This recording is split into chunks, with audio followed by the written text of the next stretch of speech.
Hey, I'm Alex Radcliffe from Quack&Co, the channel where everything is under 10 minutes all the time, every time, and this is my first impressions of Lisboa. More than that, really. This is the first time I've dived into a Vital Lacerda game. You see, I own Escape Plan, I own Lisboa, and I own the Gallerist, and I think I'm halfway through the rules of Escape Plan. I've finished the rules for the Gallerist and haven't played it, and Lisboa finally got tabled today for the first time for me, which is an exploration, a deep dive. Not a deep dive, I've played one game, I don't know what I'm talking about, but this is an exploration, a starting footstep into the world of Vital Lacerda, who has many other games, including the ones I just mentioned. He has Weather Machine, that was just on Kickstarter, he has On Mars, he has, it's not the first time I played Lacerda. It's not, I'm realizing this as I speak. I played way back in the day the Grape one, Vinhouse. I played Vinhouse way back in the day. I want to say in my first year or two of gaming, and at the time, I felt it was too much, and at the time, it probably was too much for me, but now I kind of want to dive back in. And then he has Kanban as well, a whole bunch of titles to his name, if in case that wasn't clear, but this whole title is wrong now, because this is the second time I've played a Lacerda game. But the first time since heavy Euros have become a thing for me. The first time since, I've been in this hobby now for 10 years, and now I think I'm at this point, probably a few years back, I'm actually ready for a Lacerda game. Versus when I first dived into Vinhouse, it was probably not the best time to dive in. It's a lot, but not overwhelmingly a lot. You see, Lisboa as a game, the actual rules of what you do and how you do it is not overly complex. It takes some time to get through all the rules, but I would say you're looking at the 25 to 30 minute range, assuming you know what you're doing, assuming the person teaching is up to date. I think you can get people through the rules fairly reasonably. And then from there, the gameplay is going to run you roughly 2 hours, maybe 2.5, maybe 3, depends on the AP, the player count, all those things. But I think the part that's a lot, and this is probably true for many Lacerdas, is the idea not so much that the game itself is inherently complicated, but rather seeing the pathways to victory.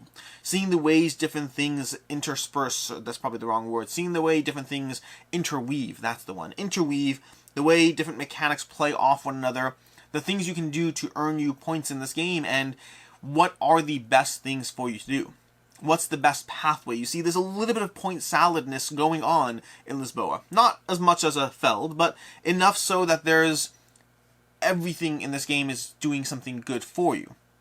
The question is, which of those things are doing the best things for you? And how can you spot those patterns amongst what is a fairly straightforward game, all things considered?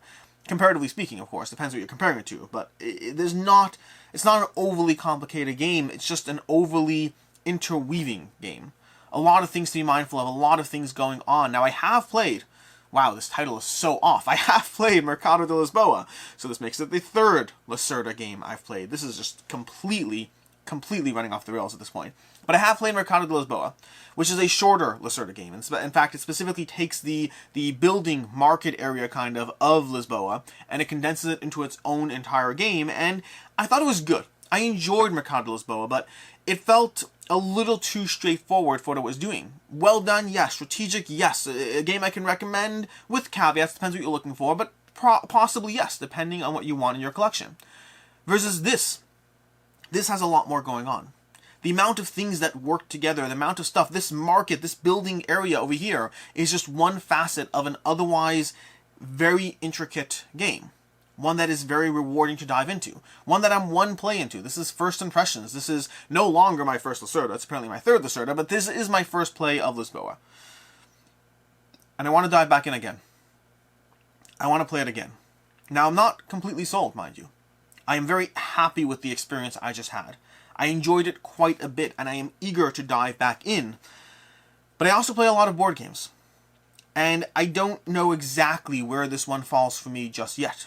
Do I want to now try the Lisboa's, the Lacerda games I own? Do I want to now track down more Lacerda games and try all those? Yes, 100% yes.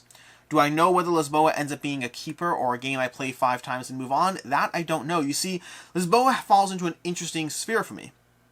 I liked a lot of the things it's doing. And there were a lot of ways to play things and feel clever and build your engine and activate the various characters you want, slowly adding cards to tableau, getting more rubble so you can get your rubble piles, building some buildings, building some public buildings to play off the scoring. There's a lot going on in this game that gives you a lot of opportunities to see things.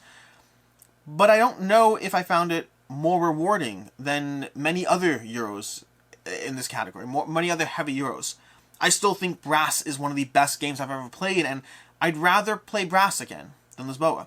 I still think Castles of Burgundy is one of the best games I've ever played, and I'd rather play the Castle of Burgundy than Lisboa. And I'm sure there'll be people who disagree with me. Although, to be fair, to my credit, I picked 2 games there that are really highly ranked. Now, I definitely have games that are worse than Lisboa.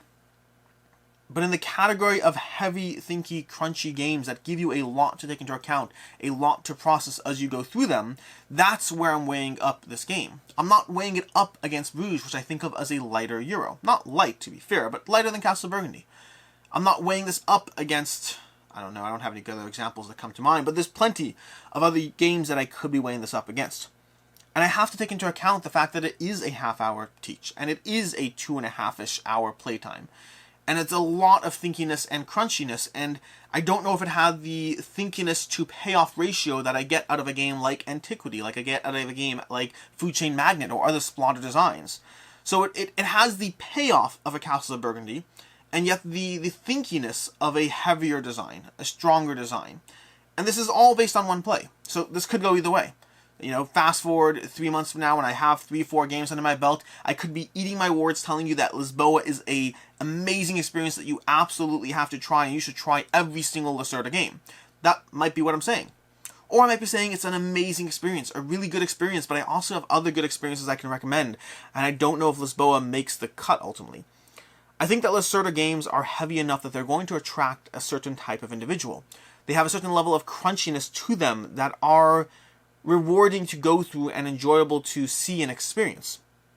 For myself, I tend to value things that are quote-unquote fun in games. I tend to value the aspect of building, of doing, of getting rewards and fun things. I like the heaviness, I like the thinkiness, but I like doing fun things. Some of my favorite designers are going to be Stefan Feld and Martin Wallace, who I would argue are a step down from Lacerda in terms of the heaviness of those designs. So I think the net ending here, because I'm closing in on that 10-minute time zone here, so time whatever, so I need to start being a little beefier with my words. I think the net takeaway I have after one play of my third Lacerda game is that I recognize this as being an incredible experience, and I understand anyone who absolutely loves and adores this game. For myself, I'm in the intrigued phase. I want to play it again. I want to try other Lacerdas. I want to see where they rank. Whether I keep it or not, I don't yet know. But I can easily recommend it. I will easily have positive things to say about it. It's just a question of where it lands. Does it land in my collection, or does it not land in my collection? That part I don't yet know. But I certainly have appreciated my first play, and I'm very much looking forward to the next 2 or 3. Either way, that's basically it. That's the first impressions of a Lacerda. My third Lacerda. So anticlimactic. I was going to title this video My First Lacerda. I don't know what I'm titling it now. I might stick with it, but that would be a lie, and that would be bad. We'll figure it out. In any case, I'm Alex Radcliffe from Quack&Co. I hope you enjoyed this video, and as always, have a good one.